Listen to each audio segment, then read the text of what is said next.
pour ces leviers pour accélérer la mise sur le marché, c'est de se dire, moi je pense qu'il faut que vous vous mettiez en mode start-up quand vous décidez de partir sur une innovation. C'est-à-dire que innover, en fait, ça demande de l'agilité et des itérations.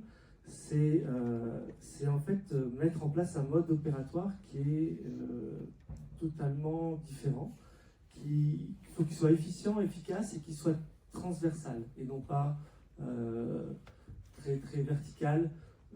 Et souvent, il y a des entreprises industrielles qui ont des services R&D, qui ont une manière de faire l'innovation et qui manquent d'agilité parce qu'il manque cette transversalité et cette ouverture peut-être à d'autres services. Donc se mettre en mode start-up, c'est déjà questionner le marché, c'est effectuer une veille. Peut-être que tu peux en parler un petit peu, Erika. En effet, alors quand on dit vous mettre en mode start-up, c'est pas pour faire peur, c'est surtout pour un peu justement avoir une démarche qui est un peu plus différente quand on est peut-être entreprise industrielle, on n'a jamais de marché, c'est bien connu, et d'innover, ça me demande en fait de revenir au marché, revenir à ce qu'il veut, quelle est la demande, et aussi que font les autres au final. Donc que font les autres, c'est faire une veille, avoir un benchmark qui soit clair pour pouvoir vous différencier, pour apporter en fait une brique supplémentaire, qu'elle soit technologique, qu'elle soit liée à un service, un produit ou autre, pour que justement on ait un axe différenciant.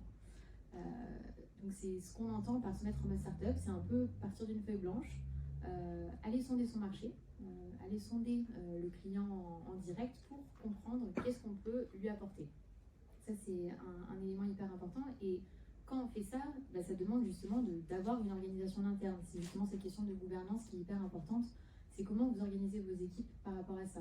Est-ce que vous avez quelqu'un en interne? Est-ce que vous faites appel à des sous-traitants pour innover, avoir une cellule R&D en interne ou faire appel à d'autres?